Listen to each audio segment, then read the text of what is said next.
Hey guys, the various classes for the allied race of the Zandalari were recently revealed. Many were intrigued as to why there were no paladins on the list, and so I wanted to make a case for them. I have no inherent bias towards the class, but it just seemed odd as there were substantial reasons for the Zandalari to be paladins. So let's get into them. 1. Loa worship fits in with paladins. We all know that the trolls worship the Loa, a name given by the trolls to the beings they worship. The Loa take on many forms, from wild gods to ancient guardians and even powerful troll ancestors. Now, in order to be a paladin or a priest, one must be heavily attuned to the light. What exactly is the light and how does it fit in with traditional Loa worship? Well, the light is essentially an endless shimmering sea of energy situated outside the barriers of reality and one of the two fundamental forces in Warcraft, with the other being the void. An important point to note is that the light is not necessarily good or bad, but a primal force with its morality characterized by how it's wielded. Significant examples of bad light would of course be the Scarlet Crusade, who wield the light in blasphemous and hurtful ways, and Sir Zilek, one of the 4 horsemen in Naxxaramas who was still powerful enough in his faith to wield the light, despite being undead.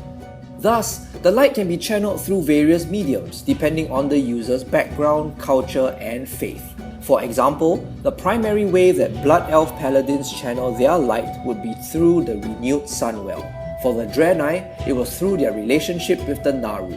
For humans and dwarfs, it is through religious sects that draw much inspiration from Christianity in the form of churches, the Church of the Holy Light, and strict moral codes of conduct. For the Sunwalkers, they believe in an entity known as Anshi, who is the sun in Tauran mythology, and also the right eye of the Earth Mother. This shares similarities with the High Arauca in the alternate Draenor timeline, the WoD expansion, who worship Rukma and the sun, and are also able to harness the powers of the light, whether it be through spellcasting or channeling it into Apexis crystals. Nevertheless, the light seems to originate from the same source, regardless of the conduit used to gain access to it. In other words, as long as one's faith is strong enough, they can form a connection with the light through various mediums of their own choice.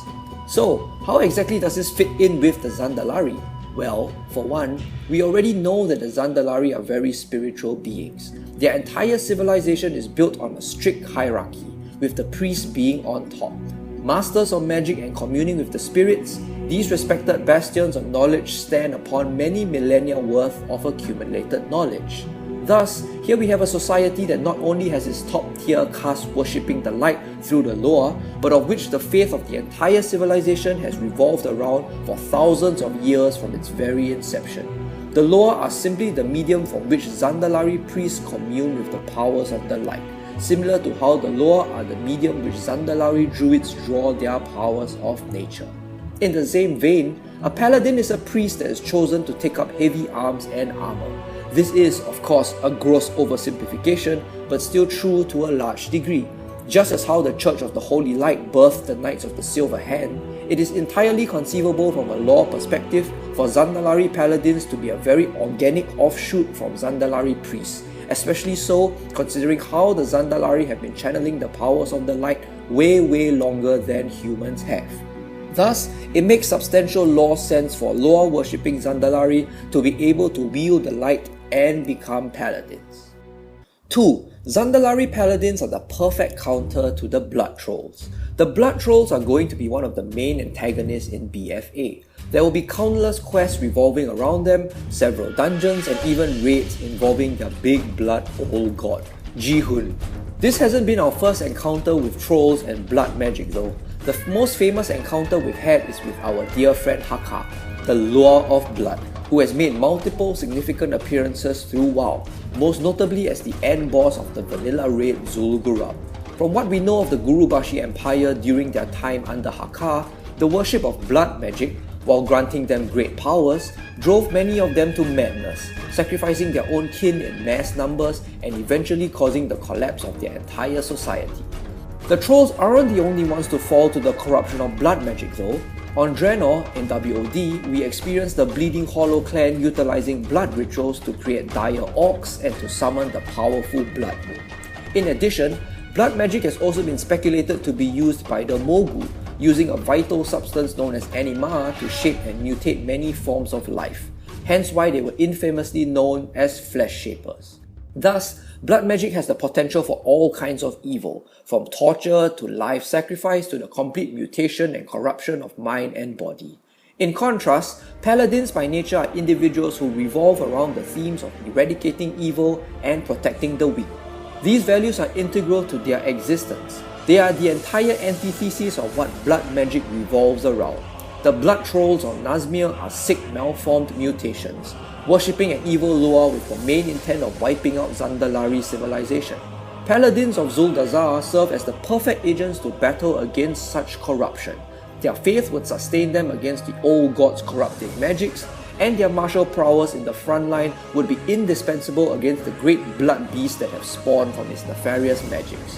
While great emphasis has traditionally been placed upon paladins utilizing the holy light against undead and demons, the children of this new blood god don't stray far from these two wicked entities.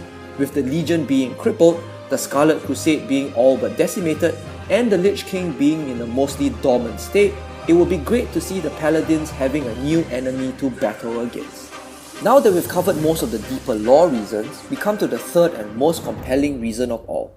Zandalari Paladins already exist, and they are none other than the Zandalari prelates that we encounter in the Throne of Thunder during the Mist of Pandaria expansion. These Zandalari wear heavy armor, wielding massive swords together with broad shields. Their in-game abilities are similar to that of Paladins, with the only difference being that they revolve around the lore. They cast a spell known as the Light of the Lore, a spell that heals a set amount, a direct copy of Holy Light. They use an ability called Seal of the Lore, bringing back memories of when paladins had different seals that dealt different forms of damage. They also possess Judgment of the Lore, which just mimics a paladin's judgment spell.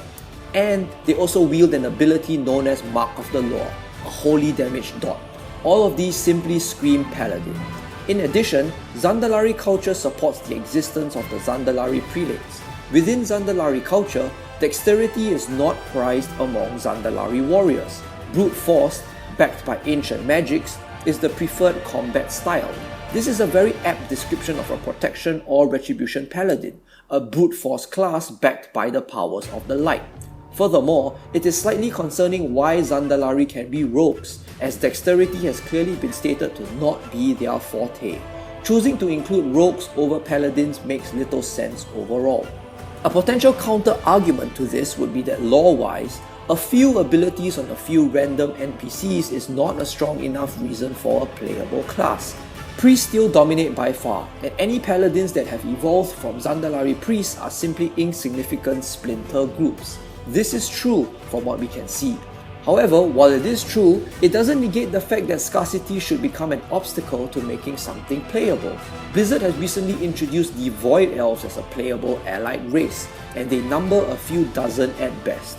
Dark Iron Dwarves are also going to be able to be paladins, although their overall culture is a direct contradiction to the values that a traditional paladin upholds, and logically they will also be rare in number. Thus, I don't believe that this counter of seeming scarcity would hold much weight. Yet another counter-argument for this would be that, from a gameplay perspective, it is unfair to grant the Horde yet another race that can play as paladins, as the Alliance have traditionally had more paladins than the Horde. The counter to this would be, of course, to grant the Alliance yet another paladin class. Which Alliance race could serve to accommodate another inclusion of paladins, you might ask? Well, I know this sounds a little radical, but stay with me here, as the Night Elves would actually fit as a perfect addition for more Alliance Paladins. Why does this make sense? Firstly, Night Elf priesthood is somewhat similar to that of the Zandalari. Much of their society is built around the twin pillars of female priestesses and male druids. Night Elven priests have also had thousands of years in connection with the light, but in their case, they do it through Elun rather than the lore. In addition, there already exist Night Elf Paladins, 3 notable ones in fact. The first of them will be Dilas Moonfang, who we encounter in WoD in Draenor, where she is a priestess of the moon. Through the events of the Legion invasion, Dilas would convert into a paladin and join the Knights of the Silver Hand. She is the very first Night Elf to join the Order. Following Dilas, another Night Elf, Delas' uncle, known as Neros Moonfang, would pledge his services to the Silver Hand. Through a questline set out by Delas in saving her family, Neros would convert into a paladin. Finally, Alan Blaze is a ghost of the Night Elf Paladin Loted in Azuna, who would assist the player in slaying Fathom Commander Axis, a Naga responsible for the slaying of countless Night Elves. So, it makes perfect sense lore-wise for Night Elves to be Paladins. They have a strong connection to the light, they have substantial capabilities in bearing heavy arms and armor, are a society steeped in priesthood, and possess a small sect of them that have converted into Paladins, very much like the Zandalari. In a nutshell, there seem to be very strong lore reasons pointing towards why the Zandalari should be able to be Paladins. Concerns about faction balance can also be easily allayed, as Night Elves can be a very suitable addition to the list of Alliance Paladins. I don't have any hopes of Blizzard including the Paladins as a playable class for the Zandalari at this point, but it does make me wonder why the decision was made to exclude them, when other classes such as Hunters or Rogues have much weaker supporting reasons. And that's a wrap. As always, thank you for watching, and I'll see you in Azeroth.